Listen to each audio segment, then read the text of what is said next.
I am Paul Elliott. I am the Special Advisor of the English Football Association to the Chair and the CEO.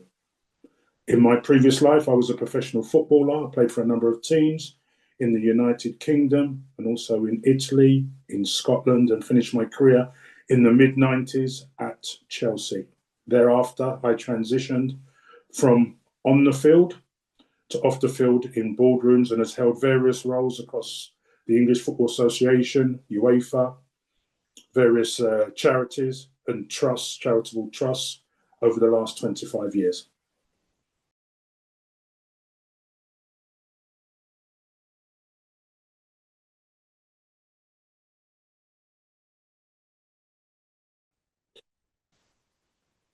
Good governance, I think, is critical in sport as it is in the corporate sector or charitable sector.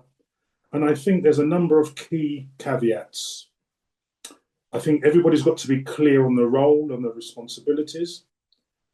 I also think it's important to work in a very collaborative and collegiate way.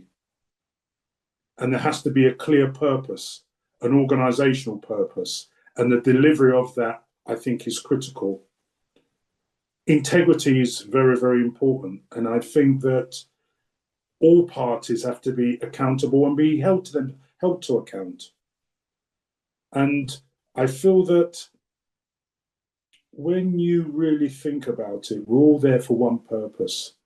That's to make a positive contribution and make a difference. And whatever the subject is, the concept is, it's about ensuring that that is delivered because you're there to serve, whether it's a corporate organisation, your society, your community, football, or an international body like UEFA.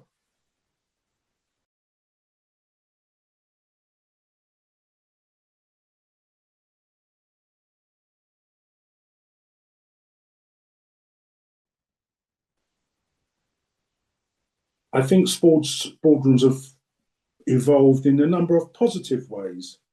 I think they're more diverse, they're more inclusive, they're representative of what I call multicultural, multiracial, multi-ethnic, multi-faith Britain.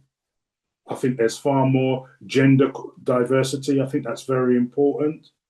And I feel that in terms of governance to those sports boardrooms, you have term limits now. I think that's critical because life really evolves very, very quickly. So I think it's very important that boards modernize themselves as well. And the composition of that freshness, new innovation, different thoughts.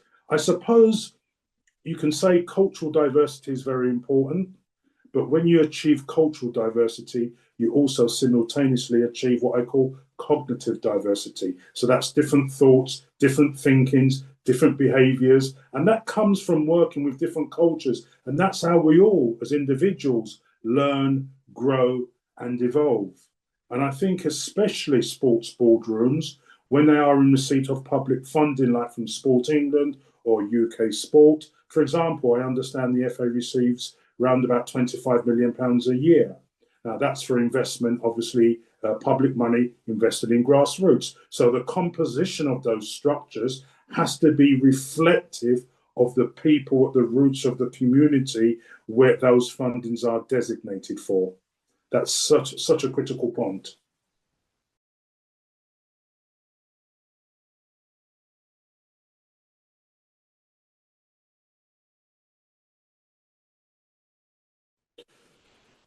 I think it's important to constantly evolve and grow and understand the social, the human, and the economic upsides of why diversity is important. Because if you get that right, that enables sports organisations to grow and to evolve. And I think it's also important as well to have more observers from what I call that next generation. So they have that boardroom experience and they understand the dynamics of a board and how it operates.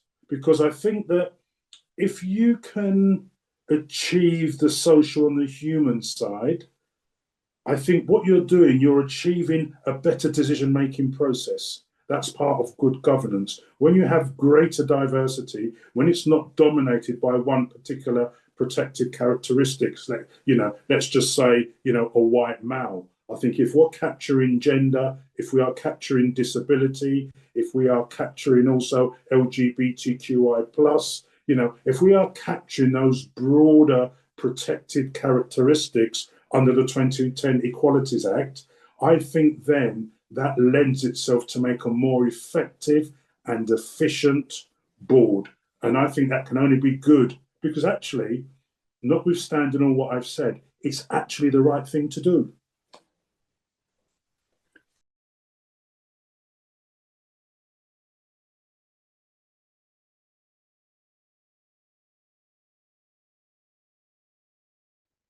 I think there can be fear sometimes. People are frightened of change. And I think that's perpetuated by self interest. When you're working on boards, it's not about I, it's about we, it's about the collective, it's about being that server, that main contributor to society. So I think that's very important. And as we know, society, like technology, it's evolving at such a relentless speed and pace. So we have to keep up with that change. And I find that if you don't have that diversity, that cultural diversity or cognitive diversity, what you have then is sterile ideas. Everybody then thinks the same, behaves the same. So you don't have no evolution or no growth within the board. And as a consequence of that, you are not serving your membership or your constituents or your community to the best effect. So the fact that we live in such a diverse community and society, that's so important. And what's another key important element as well is the recruitment, the transparency of the recruitment, the integrity of the process. All those elements are so important. How do you write the advertisement? I've seen advertisements that's been written, and I'm thinking, I think I'm a very experienced board member. But I looked at that and failed to understand that. So you're trying to therefore target a particular type of individual. And many people feel intimidated because of the language that's being used. So the way that area is constructed, I think it's so important to good governance because also what all boards want to do is select from the widest possible talent pool because there's a vast talent out there to welcome. So you have to welcome and encourage people. And the best way that could be leveraged is how you communicate with people. So when you put these adverts together, and obviously the job description, you want to reach out to the widest possible talent pool that can only be better for the social, human, and the economic interest of any organization in the long term.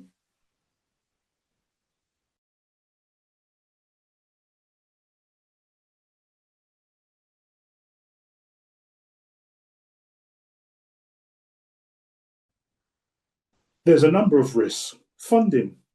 You are particularly around sports organisations with public funding.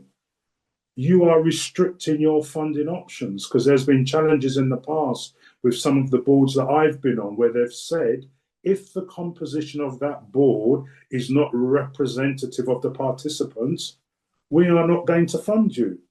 So then the young people that you're really trying to serve, they are the ones that's going to suffer. And that's not the purpose of any organisation, let alone a board or a sporting organisation that restricts, that requires funding. So also you have your commercial partners, you have your sponsorship. There's been a lot of profiling about organisations that's not been fit for purpose, and obviously their commercial partners and their sponsor partners are actually looking at themselves and saying, do we wish to be associated with that brand, with that entity? Because that's about their core values that's embedded in the DNA of those organizations. And I think you have to remember, in my world of elite sport, the Premier League, they're all global brands. So it's that transition of that diversity from on the field to the fan base into the structure. So you've got senior leadership, middle management, extended leadership. So that's why that diversity, that's why the inclusion, all those elements affect the funding. If your organization is representative of your brand, you're going to attract the optimum funding to you. If you're not, then I think you're putting yourself and the people that you're serving in a very vulnerable position. So it's important, because the last thing people actually want to feel is excluded and marginalized. So if you've created a corporate structure that really captures inclusion, equality, equity, and diversity, I genuinely believe, though, that concept of thinking is really the key, is really the way forward in the 21st century.